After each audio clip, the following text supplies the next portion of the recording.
Bonjour et bienvenue dans la dernière ligne droite de Great Entrepreneur.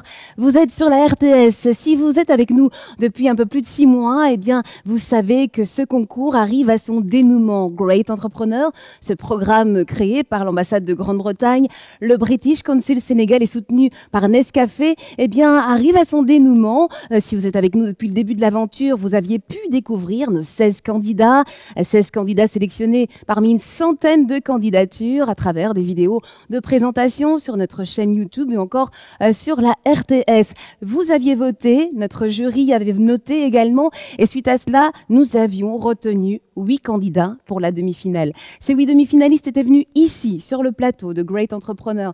Ils avaient répondu aux questions du jury, des questions parfois difficiles, assez subtiles en termes de réponses. Et bien, après cela, vous aviez voté de nouveau, les membres du jury avaient noté également et nous avions retenu 5 candidats pour la finale. Ce soir, c'est le grand soir. Ces 5 candidats, eh bien, vous le saurez dans un petit peu moins d'une heure. Nous en retiendrons 3 heureux gagnants qui se partageront la coquette somme de plus de 20 millions de francs CFA. Pourquoi plus de 20 millions? Eh bien, tout simplement parce que si la cagnotte était de 20 millions au début de cette aventure, au fil du temps et au fil des semaines, certains investisseurs ont souhaité nous accompagner nos jeunes entrepreneurs. Nous en profitons d'ailleurs pour remercier Wari ou encore Nestlé ou La Fourchette. Grâce à leur contribution financière, nous avons pu faire monter eh bien, le total de la cagnotte. Alors, vous le savez, nous avons 3 heureux gagnants ce soir, mais il y a un bonus puisque l'un d'entre eux, le meilleur, pourra également bénéficier d'un voyage extrêmement enrichissant en Grande-Bretagne. Mais nous verrons tout cela à la fin de cette émission. Restez donc avec nous. Ils sont sur le plateau. Les 16 candidats qui sont avec nous depuis le début, surtout les 5 finalistes qui ont actuellement, à mon avis, le cœur qui bat, mais 4 personnes incontournables sur lesquelles cette émission ne peut pas se produire et ne peut pas continuer. C'est bien évidemment les membres de notre jury que nous allons accueillir à l'instant. Et c'est avec un grand plaisir que je salue Ahmad Sen, directeur fondateur de l'agence web Senticad. Après un double cursus en droit du travail et droit des affaires fiscalité, Ahmad Sen a travaillé plusieurs années comme juriste consultant et professeur de droit en France. Passionné d'informatique, en 2006, il fonde à Dakar l'agence web et digitale Senticad, spécialisée dans le développement de sites internet et d'applications web. Je salue également Ami Sarfal, vous êtes la directrice d'Intelligence Magazine. Après des études supérieures à l'Université américaine de Paris et passionné par la communication, Ami Sarfal obtient une double licence en communication et administration des affaires internationales. Elle est la directrice générale d'Intelligence Magazine qu'elle a lancée en 2010. Je salue Abdourad Rollo, directeur de Primum Africa Consulting. Après une maîtrise en sociologie et philosophie, Abdoulo a poursuivi un doctorat à la Sorbonne. Il a acquis une solide expérience de consultant international et dirige aujourd'hui Primum Africa Consulting, cabinet d'études et de conseil en stratégie et communication. Et puis aujourd'hui, nous avons le plaisir d'accueillir un nouveau membre parmi notre jury. Il s'agit de Ndeye Tabaski Diouk. Bonjour, vous êtes la directrice générale et fondatrice des entreprises Racine.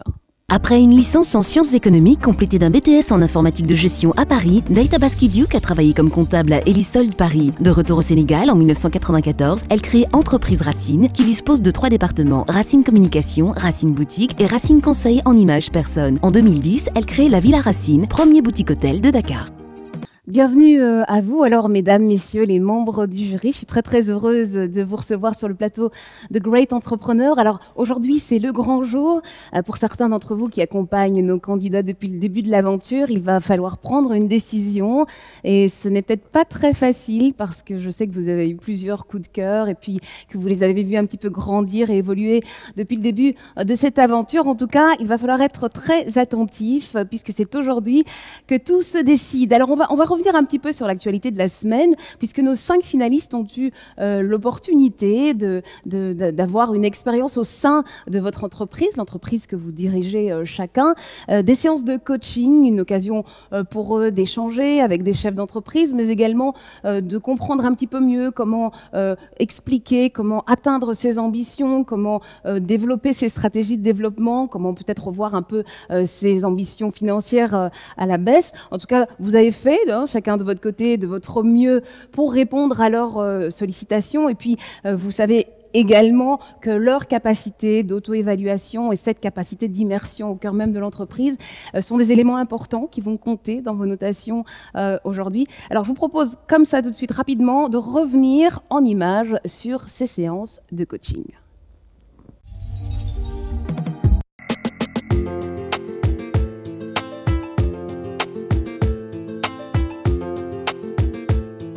Moi, je vois plus précisément comme coach sur 2 points plus particulièrement, à savoir la communication. Parce que je pense que la communication est quelque chose de primordial pour un entrepreneur. Nous avons également noté dans votre communication un point de confusion.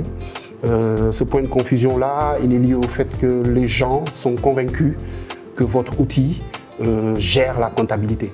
Je pense qu'aujourd'hui, le besoin en coaching, ce sera plutôt sur la communication. Donc si on arrive à travailler sur ça aujourd'hui et qu'on a des bons retours, on sera prêt pour la finale. Monsieur Papa Abdoulaye Mbodj, donc nous venons de boucler notre journée de mentoring et de coaching et je voulais avoir un peu votre sentiment à l'issue de cette journée. Comment vous terminez cette journée? Quel est votre sentiment?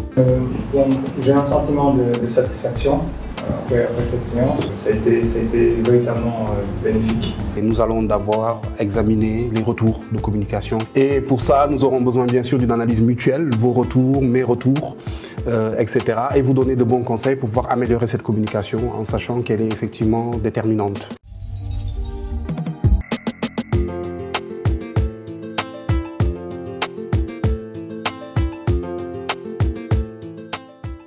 Moi, ma question, ce serait quelle est la stratégie optimale pour avoir plus de clients, c'est-à-dire par rapport au marché cible, quelle est la stratégie à adopter? Alors là, je pense qu'il y a plusieurs choses, il y a plusieurs possibilités, plusieurs démarches. La première, c'est de consolider ta cible principale, c'est-à-dire les ménages dans les quartiers. Et surtout, voir avec qui tu discutes.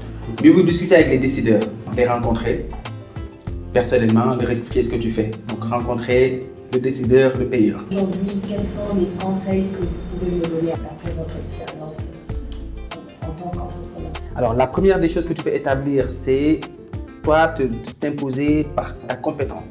Les gens te respectent parce que tu es bon dans ce que tu fais. Parce que tu parles en connaissance de cause, tu sais de quoi tu parles. Quand ils viennent dans ce domaine-là, quand ils rentrent dans le service, ils ne le connaissent pas mieux que toi. Le deuxième élément, c'est le sérieux que tu mets dans le travail. Que quand ils viennent au bureau ou à l'atelier à 7h30 du matin, qu'ils te trouvent déjà là-bas. Et quand ils quittent à 18h, ils te trouvent là-bas. Tu ne peux pas exiger d'eux qu'ils soient présents à 8h et toi te pointer à 10h, à 11h. Ça, tu ne peux pas. Tu ne peux pas leur demander de rester jusqu'à 23h et toi, tu pars à 17h, 18h. Voilà pour ces séances de coaching. Alors, je me tourne vers vous, Abdou et Amat. Vous avez évalué ces entretiens, vous avez partagé un petit peu le contenu de ces évaluations avec vos 2 autres camarades. Est-ce qu'on peut savoir, donc moi d'abord et puis le public aussi, qu'est-ce que vous avez pensé de ces séances? Est-ce que ça a permis aux candidats de mieux comprendre comment est-ce qu'il fallait présenter leur projet? Je vais commencer avec vous, Abdou. Vous receviez, que je ne me trompe pas, alors Ecobag et Ciprovis au sein de votre entreprise, Primum Africa Consulting. Quelles sont vos impressions? Très positive. J'ai reçu 2 jeunes gens qui avaient une idée très claire de ce qu'ils voulaient faire et surtout de là où il fallait s'améliorer. Amim Beng, on a travaillé essentiellement sur le management des équipes, donc sur la motivation, parce qu'elle a 2 éléments, disons, contre elle. Le fait d'être très jeune, donc le facteur âge par rapport à son staff qui est plus âgé qu'elle, et le facteur genre, c'est-à-dire que c'est une jeune femme qui gère des hommes. Donc, ce sont des choses à gérer pour elle. On a insisté beaucoup sur un certain nombre d'aspects, sur la notion de respect, de compétence, de travail en équipe, de complémentarité, mais également une petite distance à mettre avec les équipes, avec les staffs. En fait, tout ce qu'il nous semblait intéressant de mettre en place pour elle, pour continuer à bien performer en fait. Donc vraiment sur le volet motivation et gestion de son staff. Donc ça c'était pour Amim Beng, donc Ecobag. Voilà. Vous receviez aussi Ciprovis. Abdul Bahi Mbake et il est venu avec une demande bien plus précise également, en fait en relation avec la communication pour aller chercher de nouveaux clients. Et là on a beaucoup insisté sur le volet social de son entreprise Parce que ce qui est intéressant dans les deux projets, c'est que ce sont des projets environnementaux, donc à volet social également, ce qu'il ne faut pas oublier, parce qu'ils doivent interagir avec les populations, notamment pour Suprovis, qui doit aller collecter la poubelle chez ses clients. Il y a une relation particulière à bâtir, différente de ce que fait par exemple la mairie dans la collecte des ordures. Lui, il doit aller au-delà de ça. Au-delà de la collecte simple, il doit bâtir une relation avec la cible variée. Donc, on a beaucoup insisté là-dessus également.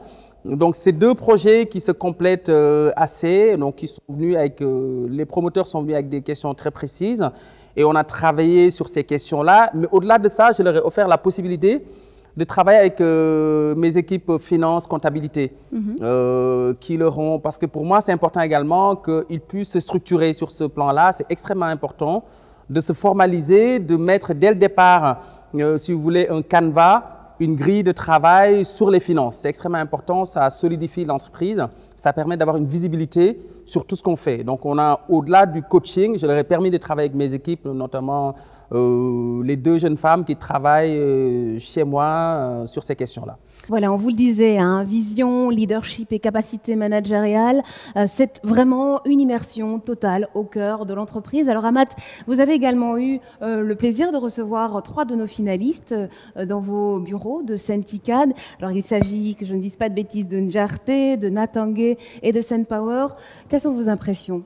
Tout à fait. Nous avons eu une journée assez intéressante de travail, en sachant que dès qu'ils sont arrivés, il a été question qu'ils me désignent les thèmes sur lesquels on aimerait travailler ensemble. Donc, 2 points essentiels, l'analyse de leur communication jusque-là, mais également revenir un peu sur le business plan, parce qu'on a tendance à l'oublier pendant toute cette épreuve. C'était l'occasion de revenir, de recadrer un peu les éléments du business plan par rapport aux objectifs qui s'étaient fixés au départ, et également d'avoir une réelle projection, parce qu'on avait envie vraiment qu'ils prennent conscience du fait que demain, il va falloir utiliser l'éventuelle cagnotte assez rapidement sur des postes prioritaires. En ce qui concerne la communication, je commencerai par M. Mbouch avec SunPower Technologies. Bon, lui-même l'a remarqué, il nous donne une image d'un scientifique, un érudit, et je veux qu'on casse cette image-là, je voulais qu'on casse cette image-là, je voulais qu'il mette son costume d'entrepreneur. Donc on a plus travaillé sur la fluidité de son discours, sur le fait qu'il sorte de cet aspect scientifique pour faire prendre conscience au peuple sénégalais, aux membres du jury, que son produit est aussi un produit domestique qui peut assez rapidement répondre aux besoins des foyers en dehors des éventuelles applications industrielles que nous pouvons avoir. Donc ça a été essentiellement le travail sur sa communication. On est revenu également sur les aspects d'investissement prioritaires parce qu'il faut préciser qu'aujourd'hui, il a un produit fini. Il souhaite fabriquer en masse, n'est-ce pas, ce produit-là. Donc la notion de prototype, c'est également une notion qu'il a fallu écarter et il a des arguments pour et j'espère qu'il va le prouver tout à l'heure. En ce qui concerne Natangé, là on a plus insisté sur les éléments qui parasitaient son dossier parce que le cœur de son activité, c'est 3 volets, donc on s'est concentré sur ces 3 volets-là.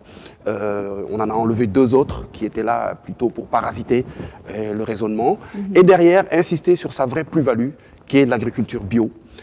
Les portes que cette agriculture pourrait lui ouvrir, aussi bien sur le plan local ou sur le plan international, ça a été essentiellement ces 2 éléments-là. Et bien sûr, également, encore une fois, les projections financières, parce qu'il faut savoir que c'est un projet à forte plus-value, notamment au niveau des produits, mais également avec une main-d'œuvre abondante, avec des coûts, n'est-ce pas, d'embauche qui sont moins élevés que dans d'autres secteurs. Donc vraiment, un de ses points forts, et j'espère qu'il va le mettre en avant aujourd'hui, c'est que c'est un projet qui va créer de l'emploi dans une zone autre que Dakar. Et on termine avec Njarté, donc. Voilà, avec Njarté. Bon, Njarté, effectivement, bon, ça a été un peu plus aisé, on est un peu dans le même secteur d'activité.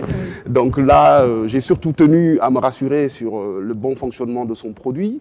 Ça a été le cas. Sur sa communication, il y a une grosse erreur qu'il va falloir qu'il rectifie aujourd'hui. Je ne veux pas la citer, en tout cas par rapport à sa cible, mais je pense qu'on est d'accord sur ce point-là.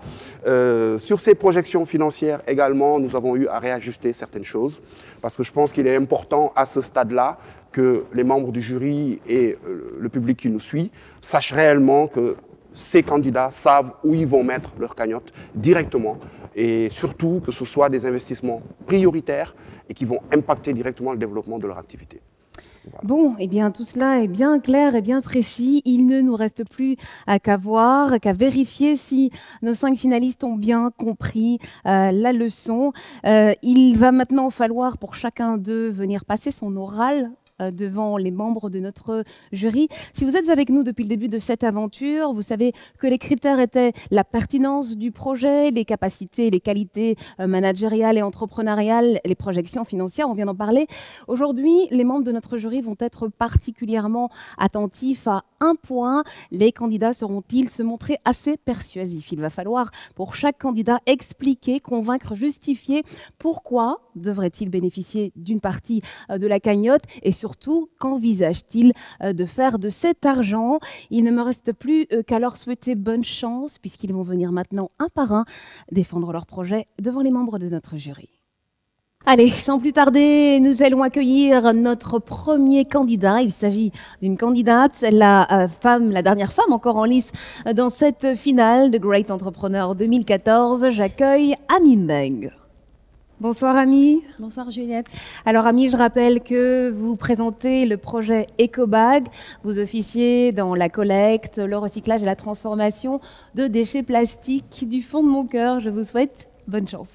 Comme vous le savez, le Sénégal connaît différents problèmes environnementaux, à l'instar de la plupart des pays en voie de développement, notamment sur la question de la gestion des déchets.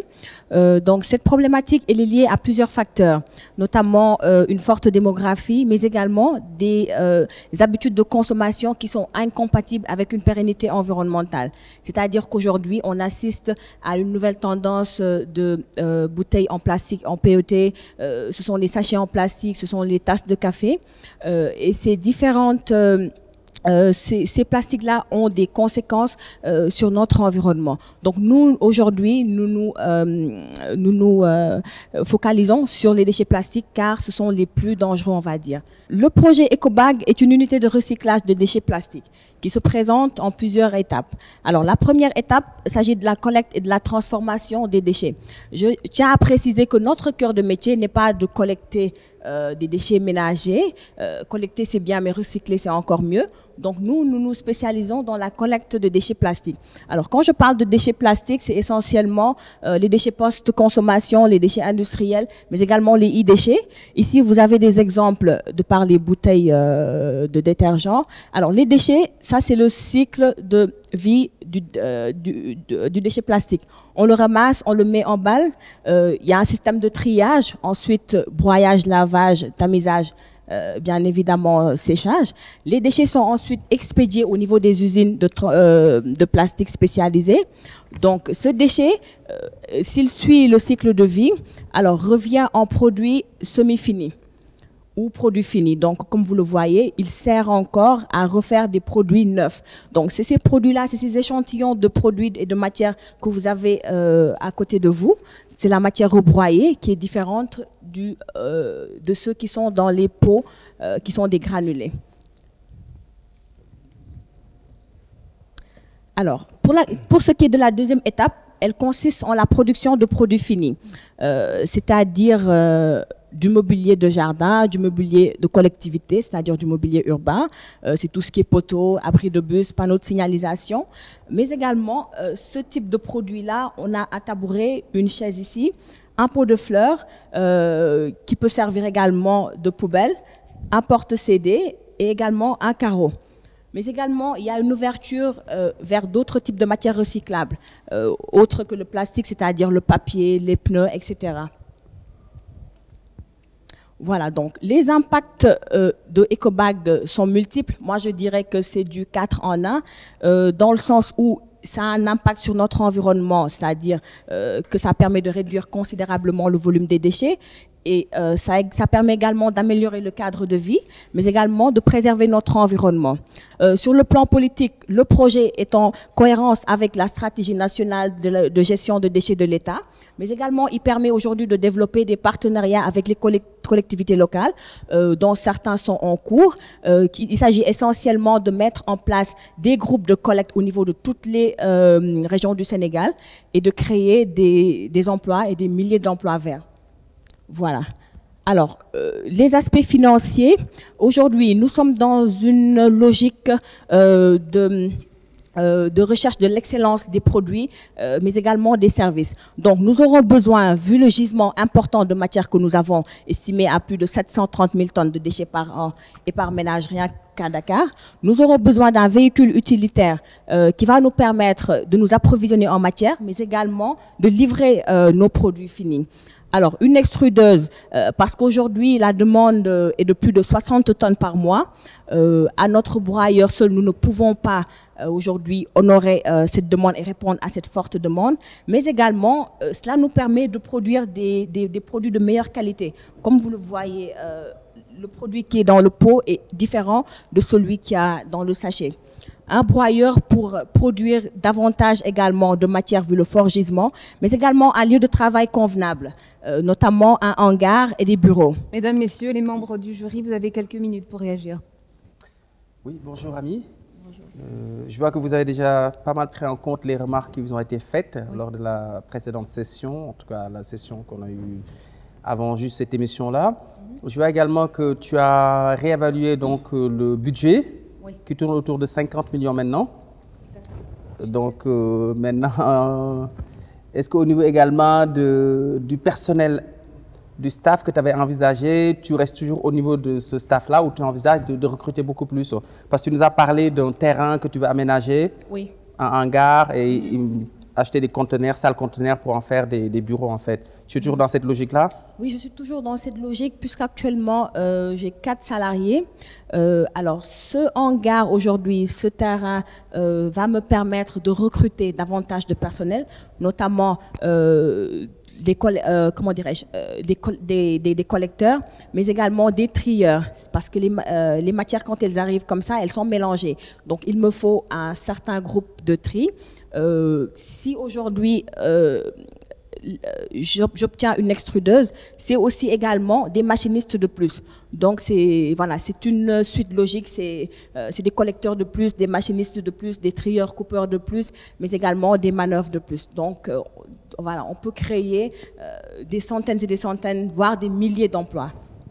Quelle utilisation tu compterais faire de la cagnotte si jamais elle te revenait en tout cas? Alors, l'utilisation porterait essentiellement aujourd'hui sur le véhicule utilitaire.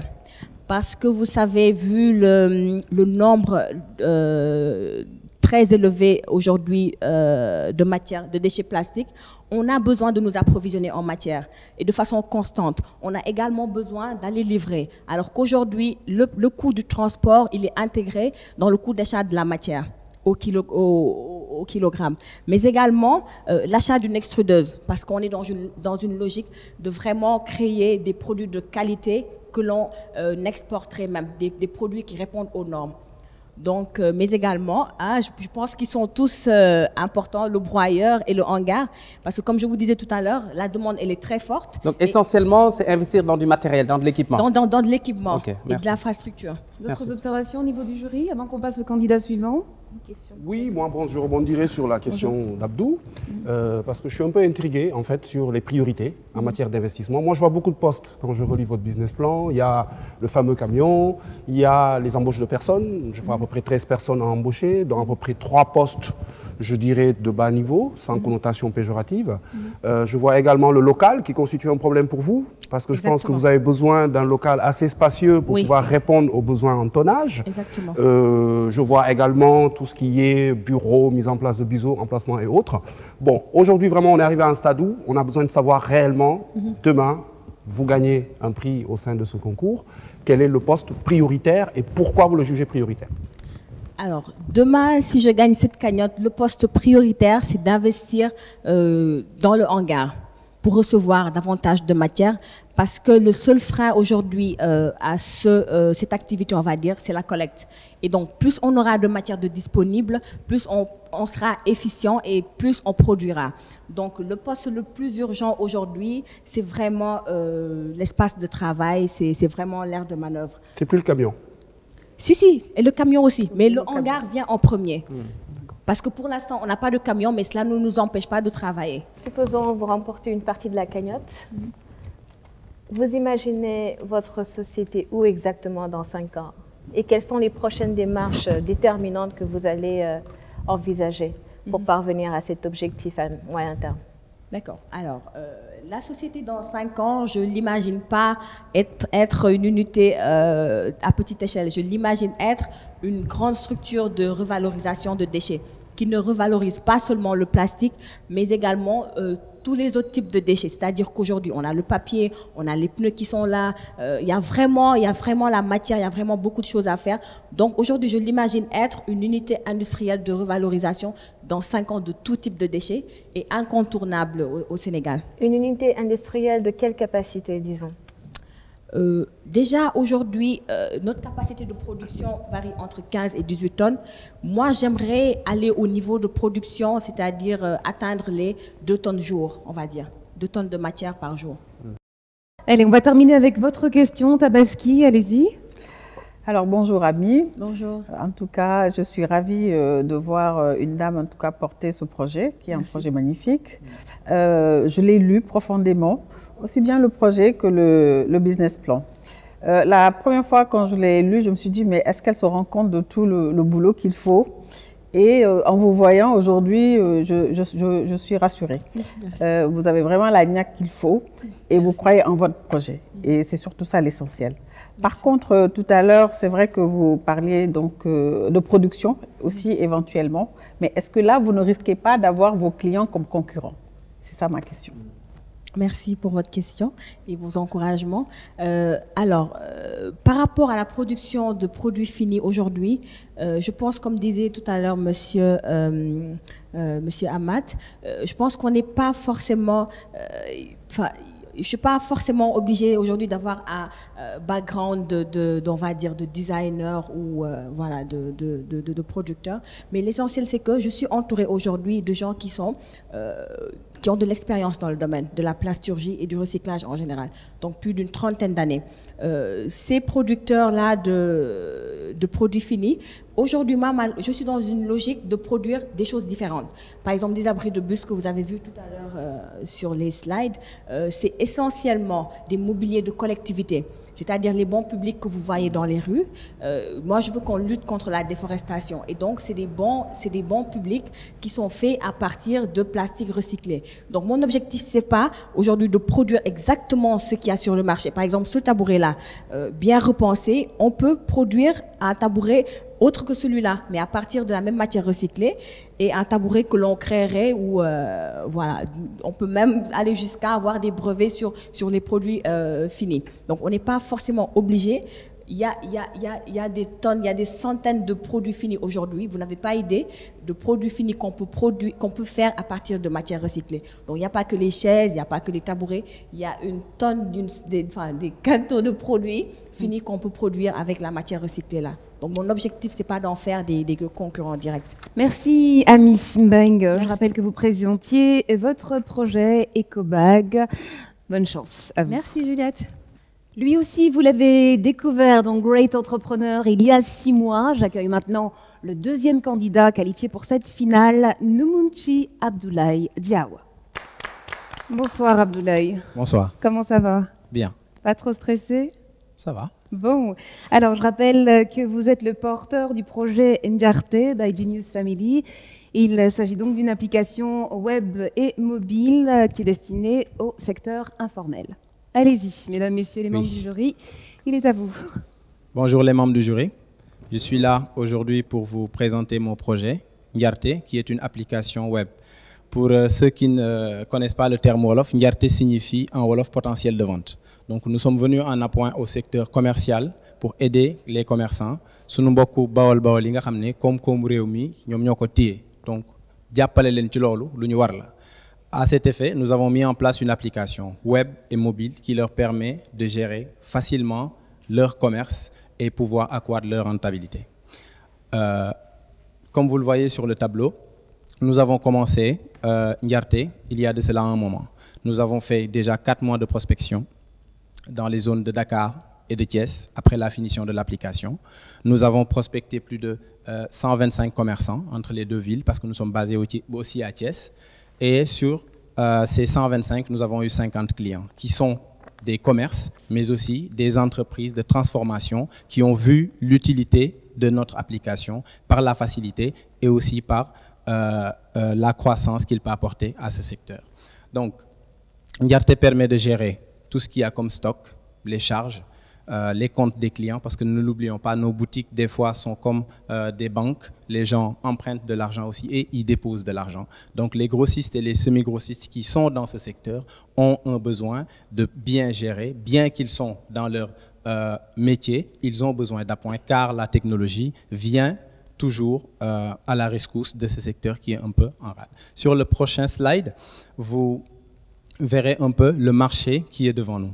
Donc, sur les statistiques que nous avons trouvées, sur les données statistiques sur l'Agence nationale, on a identifié 10 000 commerces au niveau de Dakar, qui sont des grossistes et des demi-grossistes, qui sont aussi dans la niche que nous avions ciblée, c'est-à-dire ceux qui sont dans les quincailleries, ceux qui sont dans l'alimentation générale, ceux qui sont dans la distribution de consommables informatiques. Donc, sur ces 10 000 prospects, nous avons une niche. Nous avons montré sur le slide précédent que sur 125 démarches, on a eu 50 clients, ce qui veut dire qu'on a un taux d'adhésion de 40%. Donc si on se projette sur cette niche, nous nous retrouvons avec 4000 clients qui sont potentiellement intéressés par notre application. Ce qui nous fait un revenu mensuel de 60 millions parce que nous avons opté pour un déploiement sur le long terme. Ce qui veut dire que l'application sera facturée par mois, pour permettre aux commerçants de pouvoir subir ce coût qu'il est en train, avec l'application qu'il est en train d'utiliser. Sur le slide prochain, nous avons les besoins liés à notre activité. Les besoins sont essentiellement sur les ressources humaines, mais aussi sur la communication. Parce qu'actuellement, on a démarré, on a une application finie, mais pour booster les ventes, pour prospecter plus de zones, parce que le commerce au Sénégal, c'est plus concentré dans Dakar, Thiès et les villes en croissance comme Touba. Donc, nous sommes déjà en phase de déploiement, de prospection dans ces zones-là, et les besoins sont essentiellement, comme vous le voyez, à 10 200 000 sur le recrutement de développeurs, parce que comme vous le savez, dans le secteur de l'informatique, la recherche et le développement est en continu. Donc, pour ne pas que la concurrence rattrape, nous sommes obligés à chaque fois de performer l'application pour répondre aux besoins, que ce soit au Sénégal, dans la sous-région et pourquoi pas dans le monde entier. Donc, sur le prochain slide, vous verrez nos projections. Donc, sur un an, déjà, d'après les chiffres qu'on a déjà réalisés, sur un an, nous projetons d'avoir un minimum de 150 clients. Donc, si on hormis les entreprises qui auront des frais beaucoup plus évolués, si on se calque juste pour sur les commerces, on aura des revenus mensuels de 2 250 000. Pourquoi? Parce qu'ils payent 15 000 francs par mois, ces 150 clients-là. Et les revenus annuels sont estimés à 34 500 000. Donc, les frais de déploiement sont à 50 000 et les frais mensuels à 15 000 francs. Donc, les villes que nous devons couvrir, c'est Dakar, Touba et éventuellement Thiès. Nous pourrons générer 3 emplois que vous voyez sur le tableau, 3 emplois directs, mais aussi des emplois indirects, parce qu'il nous arrive d'avoir affaire avec des freelancers qui font la vente dans plusieurs régions, mais aussi, nous nous sommes rendus compte qu'un commerçant qui adhère à notre solution fait accroître ses besoins. Il ouvre une autre boutique, il a besoin d'appoint pour des caissiers, etc. Donc, il fait aussi des recrutements. Ça, ce sont des emplois indirects. Donc, comme vous n'avez pas eu, on n'aura pas le temps de faire une démonstration, je vous montre juste une capture de ce à quoi ressemble notre application Nyarte, qui a une version web et une version mobile. Je vous remercie de votre attention. Merci Abdoulaye. Mesdames, Messieurs les membres du jury, c'est à vous. Oui, Abdoulaye, j'ai une question très simple pour toi. C'est que en 1 an d'existence, tu as eu 55 clients, à peu près, d'accord? Et là, tu dis que tu vas tripler un petit peu cette clientèle en passant à 150 en une année. Comment tu vas t'y prendre concrètement? Est-ce que tes estimations impliquent le fait que tu gagnes la cagnotte ou c'est 100? Oui, pour la première question, je dirais qu'on a eu 1 an d'existence sur le travail. Mais l'application n'a commencé à être vendue qu'il y a 4 ou 5 mois. parce qu'on était dans une phase déjà de déploiement et les clients sont venus avant même que nous soyons partis des marchés parce que nous étions perpétuellement avec les commerçants pour connaître les besoins. Donc c'est au fil du temps que les gens se sont rendus compte qu'on a besoin de votre application, qu'ils ne soient pas arrivés à ce stade ou pas. Donc on a commencé à commercialiser avant même la version finale. Donc ça, c'est déjà une limite pour les démarches commerciales. Pour les projections, c'est à compter avec la cagnotte parce que ça nous permet d'avoir plus de force commerciale parce que la communication chez nous, des fois, ça coûte un peu cher. On est obligé de se déplacer ou en tout cas de pouvoir utiliser des canaux de communication, la télé, la radio. Bon, par rapport à Ndiarté et à mes parents Bawol, comme vous l'avez signalé sur votre projet, ce sont des analphabètes. J'ai vu, enfin, à travers ce que je vois et aussi à travers votre projet, je pensais que vous allez faire quelque chose de tactile avec éventuellement des images, justement pour répondre à ce côté analphabète, parce que bon, c'est pas évident si on n'a pas été à l'école de pouvoir utiliser un logiciel. Donc je pense que peut-être il faudrait penser à une évolution vers cela. D'autre part, j'avais lu sur le projet que les premiers prix sont à 400 000. Est-ce que vous pensez que le petit boutiquier d'à côté, qui va peut-être faire 400 000 de bénéfices nets, pourrait s'acheter Ndiarté? Voilà ma question. Ah oui. Pour la première question, je dirais que la facilité d'utilisation, c'est ce qui nous a permis, dommage qu'on ne pourra pas faire de démonstration, mais déjà à ce niveau-là, l'application est très facile d'utilisation, je dirais, parce qu'avec les commerçants qu'on a, qui ont appris juste l'arabe, qui utilisent le français juste pour écrire des factures ou pour calculer, en tout cas, on fait 2 heures de temps de formation et des fois, ils ne nous appellent plus. Pour la formation en tout cas. Donc pour ce problème-là, on avance avec eux pas à pas pour à chaque fois nous accommoder à leurs besoins. Pour la seconde question, nous avons segmenté notre marché. On sait que pour 410 000 ou 450 000, ils ne sont pas prêts à y aller. Quand on segmente notre segment de clientèle, on n'est pas encore aux boutiques du coin. Parce qu'eux, déjà, ils ont d'autres besoins avant d'arriver à Ndiarté. Quand j'ai pris l'exemple des quincailleries ou des boutiques de consommables informatiques, ils sont un peu à un autre niveau plus élevé. Ça, c'est un. Deuxièmement, les frais, ils ne les paient pas d'un coup. Ils les paient avec des frais mensuels de 15 000 francs. Donc, ça leur permet à chaque mois de payer et ils seront sûrs que celui qui a déployé l'application va faire le suivi, va faire tout ce qui tourne autour. C'est pour faire un rapport de confiance avec eux. Oui. Merci pour votre présentation. Qui est la concurrence pour Ndiarté en fait? Et comment comptez-vous vraiment utiliser cette cagnotte? Actuellement, la concurrence pour Ndiarté sont les applications qui viennent d'ailleurs ou bien qui sont faites par un développeur quelconque. Nous n'avons pas de difficultés avec eux parce que déjà les applications qui sont en train d'utiliser ou qui sont sur le marché sont déjà difficiles à utiliser pour la niche dans laquelle on est. Deuxièmement, c'est que les applications coûtent cher par rapport au prix que nous proposons et par rapport au modèle de distribution. Et pour le suivi, déjà, on se positionne bien parce qu'ils ont cette mauvaise expérience d'avoir une application déployée et le technicien qui déploie ou l'ingénieur disparaît après. Et après, il y a des dysfonctionnements comme Madame l'a dit.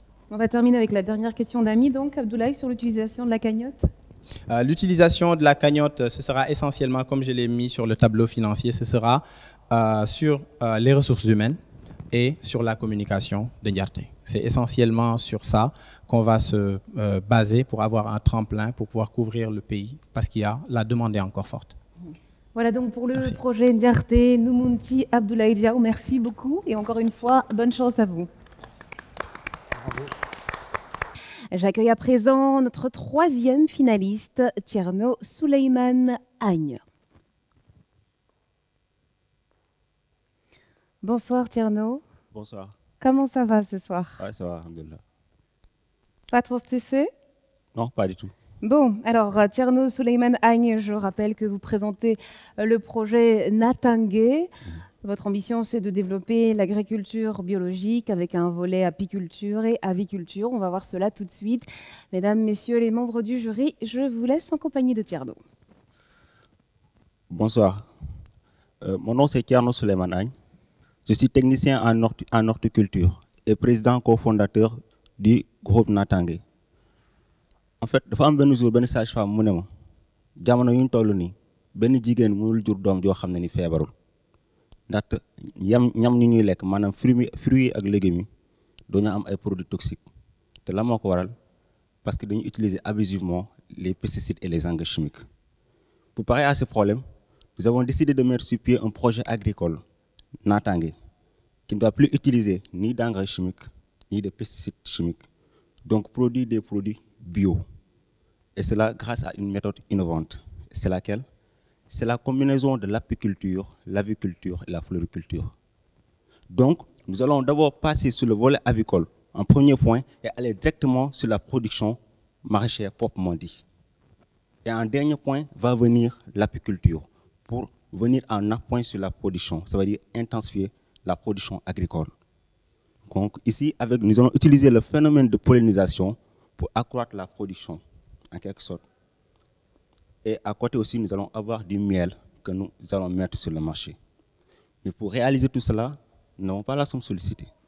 C'est ce qui nous motive d'ailleurs à participer au concours Quit Entrepreneur. Car si toutefois nous remportons la somme, nous avons prévu d'abord de développer le volet avicole.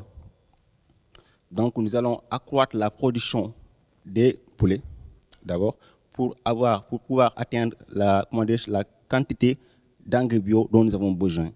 Actuellement, nous sommes à 500 poulets et nous voulons passer à 1000 poulets pour atteindre le tonnage d'engrais bio dont nous avons besoin. Et nous avons aussi prévu d'acheter en quelque sorte des matériaux agricoles pour développer le volet agricole. Donc, ceci dit que si nous gagnons la cagnotte, nous allons d'abord développer le volet avicole pour accroître la production bio dont nous avons besoin et passer directement à la production maraîchère proprement dit. Et enfin, dès que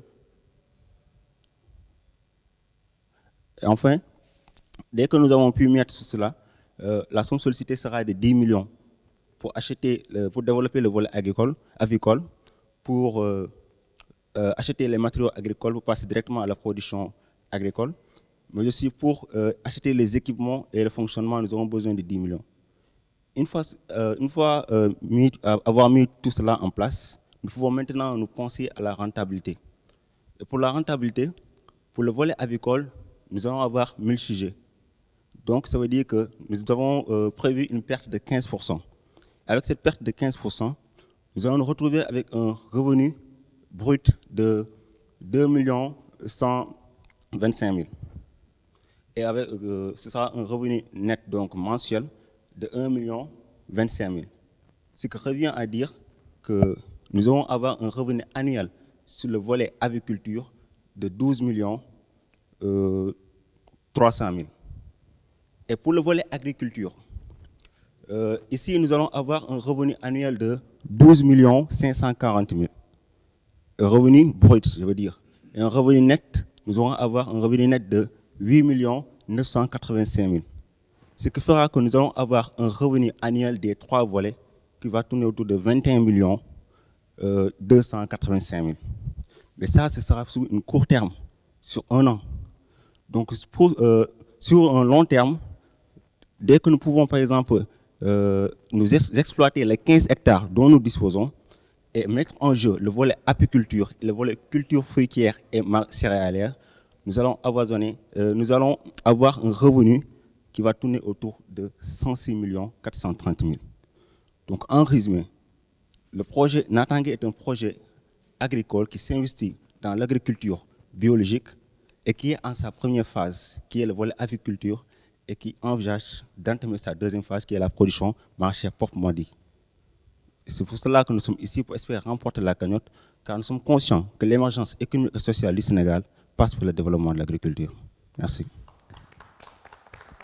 Merci Tierno et cette présentation de votre projet, un projet qui vous tient à cœur, on le voit, Natangé. Mesdames, Messieurs, les membres du jury, oui, Ami. D'abord, félicitations pour la présentation du projet. Il y a des points intéressants qui ont été soulevés. Vous avez la chance d'avoir sur ce plateau un directeur général de banque et vous dites avoir besoin de 10 millions. Disons par exemple que vous repartiez d'ici avec moins de 10 millions. Nous ne l'espérons pas, nous espérons que vous aurez ce que vous voulez, bien entendu. Mais supposons que ça ne se passait pas comme ça. Quel argument aurez-vous pour essayer de le convaincre de vous donner un financement pour ce projet? Ok, en fait, même si par exemple, si on n'arrivait pas à avoir les 10 millions, ça ne veut pas dire que nous ne pouvons pas développer le projet avec moins que ça. Nous avons des priorités. Les priorités, c'est développer le volet agriculture. Donc même avec moins cette somme, avec moins de 10 millions, nous pouvons déjà nous pencher sur la priorité, c'est-à-dire développer le volet avicole. C'est-à-dire pour maximiser le tonnage d'engrais bio dont nous avons besoin, en quelque sorte. Et après cela, nous pouvons déjà nous pencher sur le volet agricole, en quelque sorte, pour essayer de jouer sur le revenu pour avoir la somme sollicitée pour aller sur les autres volets. Alors Tierno, ce que Ami vous demande, c'est que même si vous jouez sur les revenus pour atteindre les sommes dont vous avez besoin, quels sont les arguments, si j'ai bien compris, que vous pourriez développer devant un banquier pour le convaincre de vous accompagner financièrement? Ah, ok. En fait, ces arguments, c'est que tout simplement, ce qui nous différencie des autres producteurs, déjà les autres agriculteurs, c'est qu'eux, par exemple, ils ont que les fruits, les légumes ou les céréales. Mais nous, c'est un peu différent parce que nous avons une gamme de produits. En dehors de ces fruits, ces légumes et ces céréales, nous avons le miel, nous avons les fleurs qui ont une valeur marchande supérieure à celle des fruits et des légumes. Nous avons aussi les poulets de chair. Donc, ce qui revient à dire, là où un producteur, comme tous les jours, gagne 10 millions, nous arrivons à gagner 30 millions. Amat, oui, une question ou une observation? Oui, une question en wolof. Thierno, man dama bëggoon xam dafa am domaine yoo xam ne dañuy ne boo ciy dugg dafay fekk nga nàmp ko. Est-ce que yow mirum mbéy ak mirum élevage da nga ko nàmp am déet? Waaw, mën naa wax ni dama kaa nàmp. Parce que sama maam dèjà moom béykat la woon. Samay mag yëpp ñoom si àll bi lañ nekk ay béykat lañu te vacances yi bu jotee may faral di dem si àll ba tamit di béy. Kon mën naa wax ni man béykat laa sama papa rek moo ko donnul si famille bi. Bu weesoo loolu sa projet bi boo amee financement ñaata doomu Tambacounda wala Kolda nga war a mën a embaucher? Pour le moment bu ñuy doog a commencé fekkee am nañu financement bi suñu doog a commencé 10 personnes la ñu recruter. Donc ça veut dire que dañuy recruter 7 ouvriers qualifiés 6 yoo xam ne dañ leen yóbbu si exploitation agricole bu ñuy door ak kenn koo xam ne dañ ko yóbbu si production fiente bu ñuy door. Dañuy wut tamit benn gardien boo xam ne dañuy surveiller exploitation agricole ba nga xam ne moom la ñu war a entamer. ak benn mécanicien maintenancier boo xam ne dinañu surveiller suñu moto pompe yi ak yooyu ñu war a installer. 10 personnes yooyu la ñu recruter pour le moment. te lu si gën a intéressant mooy ñun suñu main d'œuvre doonul main d'œuvre boo xam ne dafa élevé main d'œuvre bu bees la si domaine agriculture boobu noonu. te si secteur boobu tamit dafa doon secteur boo xam ne ni même fekkoon ne bëggoon nañu yokk tey production yi jëm si 15 wala 20 hectares du jafe. parce que dañoo nekk si zone boo xam ne ni am nañu déjà 60% de la population sont des jeunes. C'est presque 23% des terres cultivables. Donc nous avons un problème. Abdou, moi j'ai une question pour toi, Tierno. Oui. Tu veux faire les 4 domaines dans lesquels tu veux t'activer, tu veux le faire exclusivement avec du bio. Comment tu comptes faire pour t'en sortir financièrement, en sachant que le bio coûte plus cher que toute autre production industrielle ou chimique? Comment tu comptes y prendre pour t'en sortir? Ok. En fait, nous, ce qui nous différencie des autres producteurs qui font la culture bio, c'est qu'eux, ils achètent les engrais bio et les pesticides bio. Ils les achètent. Alors que nous, nous ne les achetons pas. Nous valorisons ce que tout le monde jette, c'est-à-dire les fientes et les poulets. C'est ce que nous utilisons pour produire des engrais bio. Vous avez même les échantillons à côté de vous. Donc nous utilisons les fientes pour produire des engrais bio. Nous utilisons aussi les pesticides, les fleurs pour produire des pesticides naturels. Du coup, ce ne sont pas des financements que nous allons dépenser, mais ce que certains vont jeter, que nous allons utiliser pour les valoriser et les mettre dans notre production. Donc du coup, ça se fait un dépense supplémentaire. Donc on peut jouer sur ça pour maintenir les prix au même niveau. Mais ça, c'est valable à échelle familiale ou voilà, à petite échelle, mais à une échelle industrielle, ça va être compliqué. Hein? il faudrait au moins des millions de poulets alors pour pouvoir produire le nombre d'hectares que tu prévois d'exploiter. Oui, en fait, nous avons prévu cela. Parce qu'au fur et à mesure que... Il a parlé de 15 hectares. En fait, au fur et à mesure que nous avançons, nous allons accroître la production des poulets, nous allons accroître la production floricole. D'abord, nous voulons nous restreindre sur une surface, s'assurer que nous maintenons bien et que nous maîtrisons les différents volets avant de s'avancer. Donc, nous voulons avancer prudemment en quelque sorte. Merci Tierno pour cette présentation, pour vos réponses aux questions des membres de notre jury. Je rappelle que vous défendiez votre projet Natangé. Encore une fois, bonne chance. Merci. Nous allons maintenant accueillir notre 4e finaliste. Je vais vous demander de bien vouloir laisser entrer sur ce plateau pour passer son oral devant les membres de notre jury, Pape Abdoulaye Mbodj.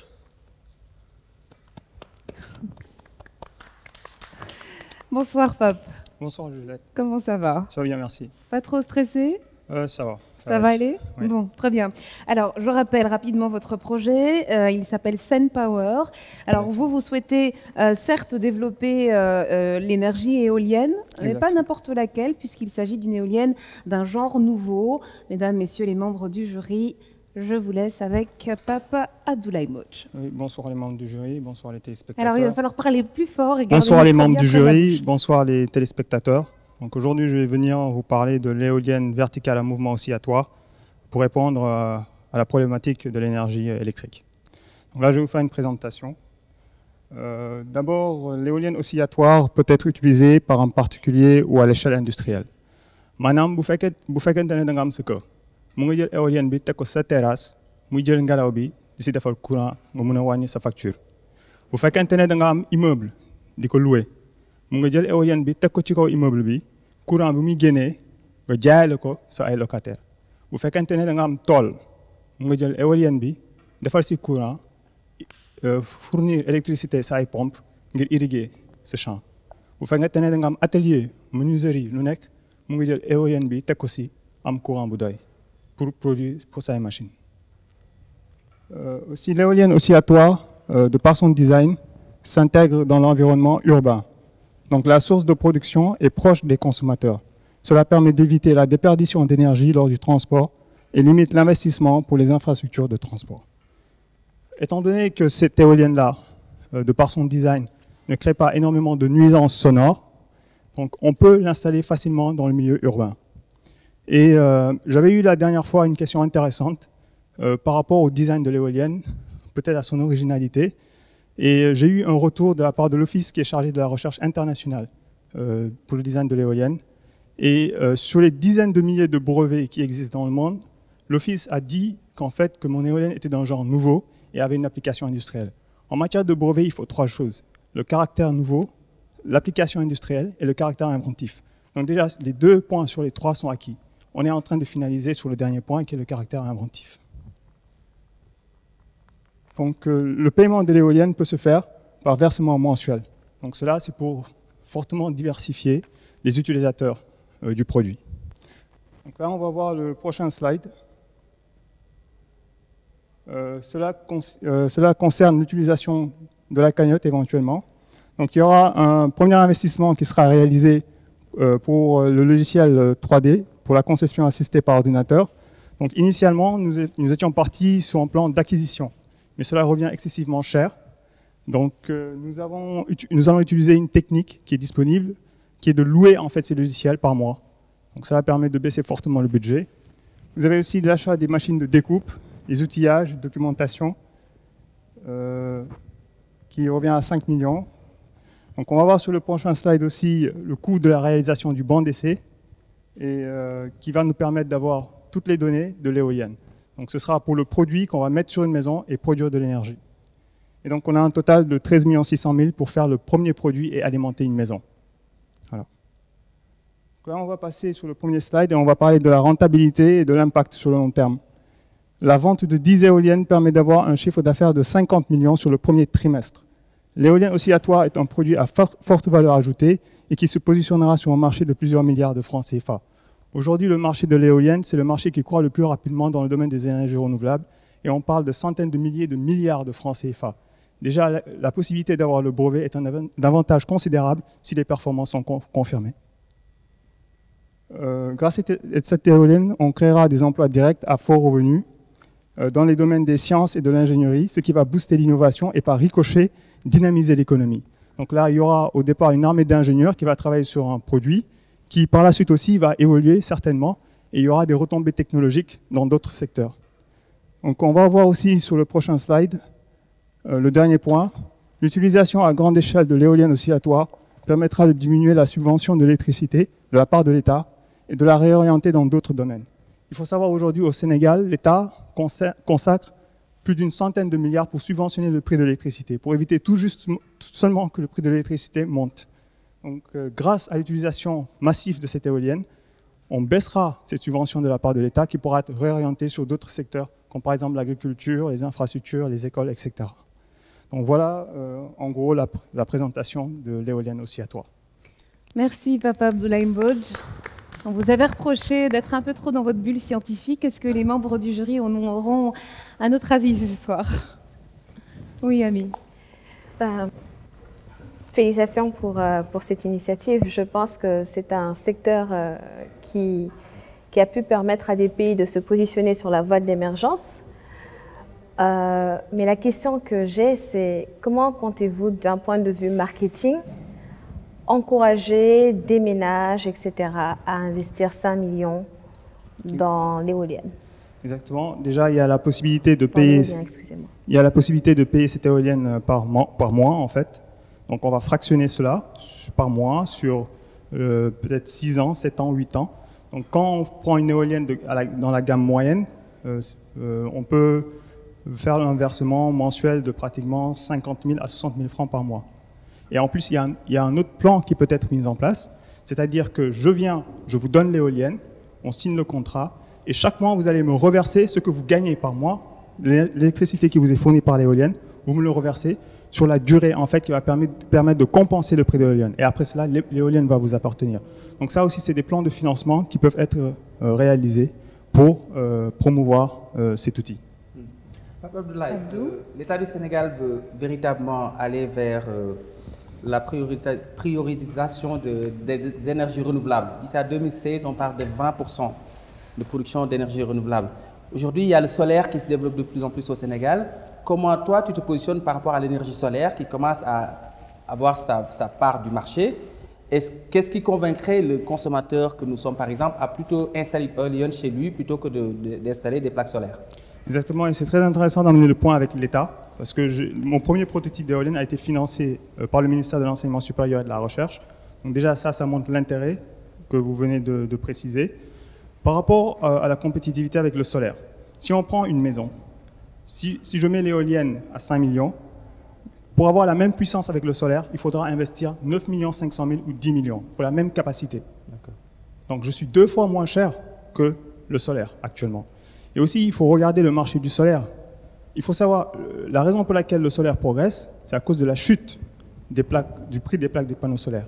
Mais cette chute est entraînée par la montée de la consommation qui était soutenue par des subventions au niveau des pays occidentaux et américains.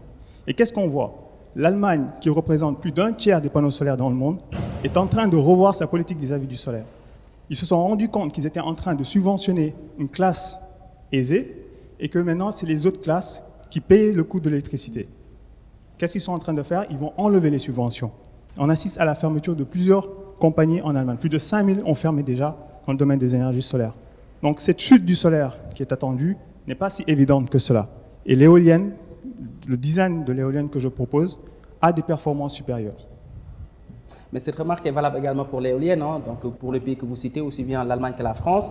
Il y a de plus en plus de contestations quant à l'installation des panneaux d'éoliennes, en tout cas, tels qu'ils existent aujourd'hui. Peut-être que vous proposez quelque chose de différent. Les panneaux dont on parle en campagne font 50 mètres avec des pales qui font 5 à 10 mètres de diamètre. Et même plus, les pales aujourd'hui, le record c'est 75 mètres. C'est ça. Voilà.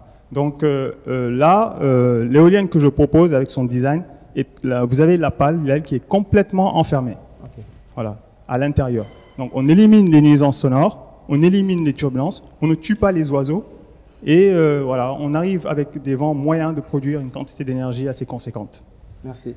D'autres observations, questions? Oui, Amath? Abdoulaye, man jàpp naa ne fi mu nekk nii éolienne bi dafa am werante produit fini la wala prototype la man nag comme jot nañu gisee ba nga expliqué ma jàpp naa ne produit fini la moo taxoon ma bëgg la laaj tey bu gagné woon prix wu Great Entrepreneur bi comme produit fini la ndax da ngay jàll directement ci production bi wala da nga am yeneen priorité en matière d'investissement. waaw bu ñu defaree éolienne bi ba teg ko ak cagnotte bi ba alimenter benn kër dinañ mun déjà commencer production bi maanaam kenn su ma wooyee dama du bëgg nga defaral ma éolienne pour jox courant sama kër dinañ ko mun a def mais du ñu mun ci départ bi du ñu mun répondre benn certaine demande parce que il faut nga am ay investissement il faut nga jënd ay machines pour yokk sa productivité. mais loolu mun nañ ko moo tax ñu def prévision bu 50 yi ci 50 millions mooy 10 éoliennes yi ci benn trimestre. loolu pour sécurité la parce que il faut nga am temps pour tabax sa productivité mais loolu du ay mois rek la ci biir mois yooyu vite fait ñu yokk série bi parce que éolienne benn éolienne rek mun nañ ko defal ci ñaari bés. voilà. dëgg la donc mooy rapidité production bi deuxième aspect que je voulais vous demander. assez rapidement allez-y rapidement. rapidement très rapidement vos projections donc sur le chiffre d'affaires assez rapidement sur les 6 mois à venir à peu près. En fait, j'avais fait sur mon business plan une projection sur les 2 premières années, c'est ce qu'on avait demandé. Donc, j'avais pris au pire en fait. J'avais une projection qui était à 650 millions. Oui. Mais ça, c'était pour une production extrêmement lente. Mais déjà, là, j'ai un bon retour de la part des autorités. Et les applications de cette éolienne sont extrêmement vastes. Donc, je pense que sur les premiers 6 mois, si les performances sont bien confirmées, je pense qu'on peut atteindre la centaine de millions, dépasser largement la centaine de millions. Hein. Donc ça, c'est pour les estimations sur 6 mois. Votre question, Tabaski? Oui, alors, bonjour Pape Abdoulaye. Donc, ñu wax toujours ci kàllaama coach. Man bi ma gisee sa projet bi damaa kontaan ba nga xamante ni damaa nelaw sax. alors ndaxte payum courant bu metti courant boo xam ne danga koy fay te doo ko jot. donc li ma jaaxal moo di est-ce que yow li nga xamante ni muy xam-xam bu xool ni xam na ne lii xam-xam la donc c'est complètement scientifique man ngaa awma ci xam-xam bu tax ba ma man ne lii nii la wala du noonu waaye mais gis naa ne amul fenn foo xam ne mën nga ne ma liggéeyee naa fii ak fii lépp ci am njàng la ak sa xalaat xalaat nag effectivement dafay door et man war nañ koo accompagner ba nga xamante ni mu doon dara. donc et puis ci beneen fànn aussi bu ma xoolee ci sa business plan sur le business plan y a pas grand-chose quoi. J'ai l'impression que ni yow da nga naan je suis tout seul au monde donc je pense que ni quelque part ma ne xëy na yow scientifique nga nañ la bàyyi ci xalaat et puis en tout cas sa projet bi ñi ngi ñaan yàlla mu egg na ci ñëpp jàpp muy particulier bi muy état bi muy ñëpp mais na nga fagaru nga wut ay ñoo xamante ni de vrais gestionnaires de vrais gens de la publicité du marketing de la com pour pouvoir en tout cas eggale sa projet bi fa mu war a egg. voilà désolé. Alors Abdoulaye, qu'est-ce que vous répondez à tout jërëjëf ci compliment bi ak tamit dama bëgg wax ci mbirum date yi boo xoolee ci université yi wax naa kenn laa pare. 2012 laa pare Université Floride 2013 laa pare Daytona Beach sama formation pilotage ci saa si dama ñibbi mais balaa may ñibbi si États-Unis leen ma woowee ku ma woo Airbus moom moo bokk ci ñu premier avionneur au monde leen ma ne woon pour ma ñëw liggéey foofu. man dama bëggoon ñibbi si moo ma gënaloon. mbirum expérience dafa relatif par exemple man aérospatial mooy sama background. par exemple boo xoolee dama étudier programme bi nga xamante ni américain si lañ yónnee nit sur la lune ki nga xamante ni moo bind programme bi pour Neil Armstrong mun atterrir xam ñaata la amoon 22 ans. pare woon sax université wante yow ñoo fekk si ko ñu gis liggéeyam ne ko yow def nga lii bindal ñu programme bi. moom moo bind programme ba nit wàcc ci kaw lune. kon mbirum expérience tamit dafa xaw relatif man gëm naa ni que sama projet bu baax la éolienne bi dina dox loolu laa gëm te tamit il faut boo amee gëm-gëm da ngay dem ba jeex rek voilà loolu la tamit ci mbirum business plan bi man dama gisoon ci mbirum science ingénieurs yi ñun dañuy xalaat ba sonn génne ay produits yu baax suñu mbokk business ñëw jël xaalis bi yëpp man nag dama décider entreprendre voilà bëgguma bàyyi xaalis bi ak ñeneen voilà donc ak tamit côté vague ci business plan bi loolu dafa inhérent woon ci sama stade bi moo nekkoon parce que il faut que développer éolienne bi maa ngi xaar performance yi tamit gis boo gisee performance yi wane ko nit ñi ñëw déjà di nga am benn estimation bu gën a dëgër voilà loolu moo taxoon voilà. Est-ce qu'il y a d'autres questions? Bien, c'était donc la présentation de Papa Abdoulaye Mbodj et de son projet SunPower Industries. Merci beaucoup Pape et bonne chance à vous. Merci. Dans quelques dizaines de minutes, vous découvrirez le grand gagnant de cette édition 2014 de Great Entrepreneur, mais il nous reste un 5e candidat à faire passer. J'appelle Abdou Mahi Mbaké.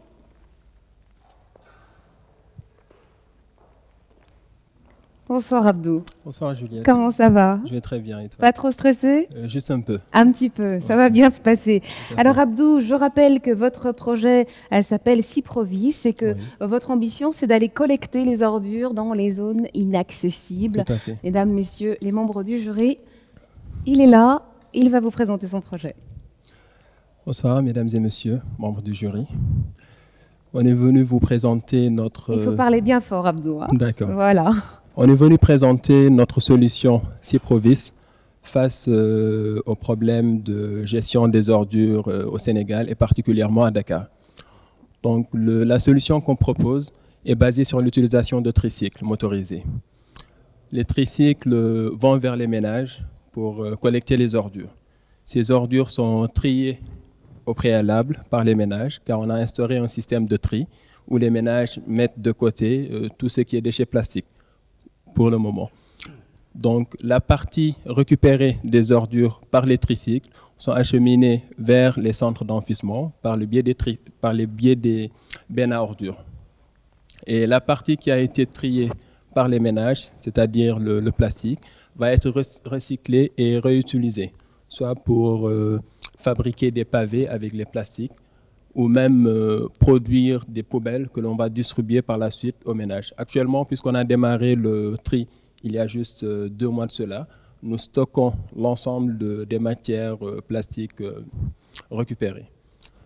Donc, les camions se positionnent sur des axes principaux, c'est-à-dire pour réduire leur consommation en carburant, car les tricycles consomment moins de carburant que les bennes à ordures. Et le modèle qu'on propose crée de l'emploi, car pour chaque tricycle, on a 4 nouveaux emplois concrets, c'est-à-dire ceux qui conduisent, ceux qui font la collecte. Et on a aussi pensé impliquer les femmes dans le processus en créant des emplois, en créant des activités génératrices de revenus. Voilà. Donc, Cyprovis, c'est l'innovation. C'est-à-dire on a innové dans la mesure où on préconise l'utilisation des tricycles qui sont beaucoup plus maniables et qui peuvent aller dans des zones difficiles d'accès. Donc, il y a la distribution, car nous distribuons des sacs poubelles, des poubelles et de l'eau de javel à nos clients. Les avantages, c'est un modèle complémentaire à l'évacuation des déchets, car on n'est pas là pour se mettre à la place, remplacer le service public, mais on est là pour travailler en complémentarité. C'est-à-dire que l'offre de collecte de la mairie est insuffisante à la demande. Donc Cyprovis est là pour combler ce gap. Nous comptons aussi sensibiliser la population avec le tri et leur sensibiliser aussi de l'impact des ordures sur la santé. Et ainsi, Cyprovis compte réduire cet impact-là en sensibilisant les populations pour une meilleure gestion de leurs ordures. Prochain slide. Prochain slide. Donc là, on est au plan de financement, c'est-à-dire les besoins de Cyprovis actuellement, c'est-à-dire nos investissements prioritaires. Donc pour développer l'activité, Cyprovis a besoin de plus de tricycles.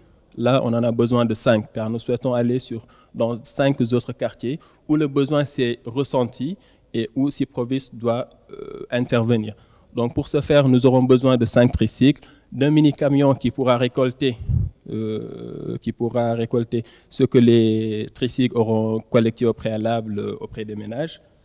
Nous aurons besoin aussi de poubelles, c'est-à-dire les poubelles que nous comptons distribuer aux ménages. Parmi aussi les besoins, Cyprovis compte s'installer, c'est-à-dire avoir un local équipé qui puisse nous permettre de faire notre travail. Donc, Le reste du plan de financement, c'est-à-dire du tableau d'investissement, est constitué par l'équipement qu'il faudrait à Cyprovis pour avoir ses locaux et qu'ils puissent générer des revenus. Prochain slide. Donc, pour le premier tableau, pour une lecture plus simple, c'est le besoin. C'est-à-dire que si on met à notre disposition ce montant-là qui a été dit dans le premier tableau, voici les réalisations que Cyprovis compte faire sur un an. C'est-à-dire notre chiffre d'affaires avec 5 tricycles qui desservent dans 5 quartiers, nous arriverons à faire un chiffre d'affaires de 3 150 000 mensuels, qui équivaut à un chiffre d'affaires annuel de 37 800 000. Et pour les charges, comme vous le voyez, c'est les sacs poubelles qu'on distribue aux ménages, les poubelles qu'on distribue, l'entretien du parc, c'est-à-dire les tricycles, ainsi que les frais généraux liés au local, c'est-à-dire le courant, l'électricité, le téléphone et autres. Donc on voit que le pourcentage des charges équivaut à 77% du chiffre d'affaires. Donc pratiquement 80% du chiffre d'affaires. Et ainsi, sur un an, Cyprovis pourra faire une marge de 20% par rapport au chiffre d'affaires. D'où un résultat annuel de 8 580 000. Je pense que... Prochain slide. Là, en fait, c'est une estimation pour vous permettre de comprendre le tableau précédent. C'est-à-dire, la prévision s'est faite pour 5 tricycles, parce que pour chaque tricycle, nous pouvons aller jusqu'à 100 clients. Donc, pour 5 tricycles, nous tablons sur 500 clients.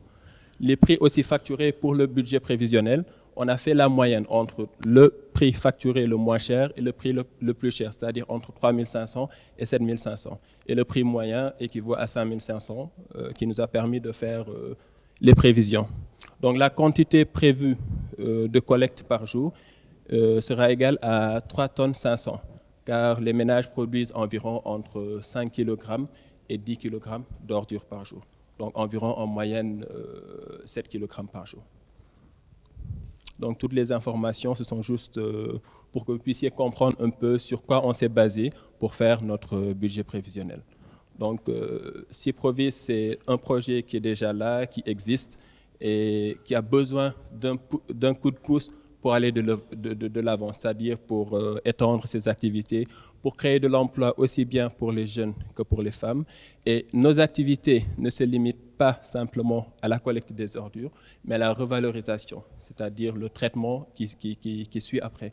On l'a déjà expliqué la dernière fois, les procédés de méthanisation sont en cours d'étude actuellement. Le tri, on l'a déjà commencé et on compte aller beaucoup plus loin avec la solution que l'on propose. Je vous remercie. Merci Abdelmahim Baké. Je rappelle que vous êtes le porteur du projet Cyprovis. Alors, mesdames, messieurs les membres du jury, est-ce qu'il y a des questions, des observations? Amat. Oui, j'aurais 2 questions. Je vais essayer d'être assez bref. La première, c'est quel est votre point mort comptable? Il vous faut combien de clients pour atteindre ce point mort comptable-là? Et à partir de quand vous commencez à gagner de l'argent? ñaareel bi mooy Sénégal lañ nekk te wax dëgg li nga proposé am na solo trop mais Sénégal activité souvent day am benn difficulté benn jafe-jafe booy mooy lan mooy problème mu recouvrement yaakaar nga ne tey clients yi nga am yëpp lu mu néew même bu dee 2500 la 3500 5000 yaakaar nga ne ñoom ñëpp danañ la fay te doo ci am benn coono boobooy ñaareel question. D'accord. Oui. Pour répondre à la deuxième question, c'est-à-dire on a mis en place un système de facturation. À la fin de chaque mois, on établit toutes les factures et qui sont envoyées à l'ensemble des clients. Si toutefois le modèle, si on reçoit les fonds et qu'on est financé pour mettre en place la solution, il y aura pour chaque quartier, c'est-à-dire pour chaque tricycle, un agent de recouvrement qui se chargera. Il sera intégré dans la fidélisation d'abord de la clientèle pour qu'il puisse par la suite assurer le recouvrement. Donc pour cette partie-là, je ne pense pas. Parce qu'actuellement, à petite échelle, on n'a pas réellement ce problème. Bien vrai, oui. Bien vrai qu'il y a des clients qui payent au-delà du 10, au-delà du 15. Donc il y a même des clients qui restent 2 à 3 mois sans payer. Mais la majeure partie des clients, ils payent à temps et Je pense qu'on n'a pas trop de soucis à se faire par rapport à ça. On a eu quand même des clients. J'ai un client qui fait de la programmation logicielle, je pense. Il m'a parlé d'une solution de paiement via les transferts d'argent. Donc c'est une solution, par exemple, qui, si toutefois elle est opérationnelle, pourrait être utilisée par Cyprovis afin de faciliter le recouvrement. Okay. La première question, Damat, vous pouvez répondre? Vous pouvez la répéter, s'il vous plaît? Le point mort comptable. Il vous faut combien de clients pour l'atteindre et à partir de quand vous gagnez de l'argent? D'accord. En fait, le modèle qu'on propose, vous voyez déjà qu'à partir du premier mois, le chiffre d'affaires est supérieur aux charges. C'est-à-dire c'est une économie d'échelle. Actuellement, on a du mal à s'en sortir dans la mesure où on achète les poubelles plus chères, les sacs poubelles, on les achète ici, ils sont plus chers, alors que sur la légende que vous voyez, les prix sont des prix à l'importation. Donc si toutefois Cyprovis a le financement qu'il faut, au lieu d'aller acheter les sacs poubelles à Sandaga ou vers d'autres fournisseurs, Cyprovis va commander en gros et les importer. Donc on réduit nos charges et on fait une économie d'échelle. Donc vous voyez que... Polluer un peu plus aussi. Pardon? Pardon? C'est pas important, on peut continuer. D'accord, d'accord. Donc comme je disais tout à l'heure, on est déjà, si on met en place ce modèle-là, on est déjà, le chiffre d'affaires est supérieur aux charges. Donc on n'a pas à rouler un certain moment pour pouvoir être rentable. On est rentable tout de suite. C'est-à-dire que si vous nous donnez les tricycles demain, de demain, nous commençons à faire ce travail-là. C'est-à-dire que les agents sont là, on commence le service, les clients payent. Donc ça, c'est sur l'utilisation de la cagnotte immédiate. D'autres questions, Tabaski, Abdou, oui, Ami, Abdou? Alors vous, enfin, le projet Cyprovis, il est un peu pris en tenaille entre les charrettes et les camions poubelles, les bennes en fait, classiques des mairies. Donc ça, c'est la première difficulté pour toi. La seconde, c'est le fait que tous les ménages normalement payent ce qu'on appelle la taxe sur les ordures ménagères. Leur faire payer un autre service, une autre taxe, qu'on le veuille ou non, est-ce que ce n'est pas un second handicap pour toi? Comment tu te positionnes par rapport à ces deux interrogations-là? D'accord. Par rapport à la première interrogation, notamment les charrettes, on a décidé de les recycler. C'est-à-dire c'est un défi que Cyprovis s'est fixé et compte relever. C'est-à-dire qu'on a prévu de discuter avec les charretiers, les sensibiliser, les inviter à nous rejoindre, à adopter le modèle Cyprovis. On met à leur disposition des tricycles et ils font la collecte. C'est-à-dire ils le font, mais ils le font bien. C'est-à-dire on va les formaliser. Vous voyez, donc pour répondre à la première question.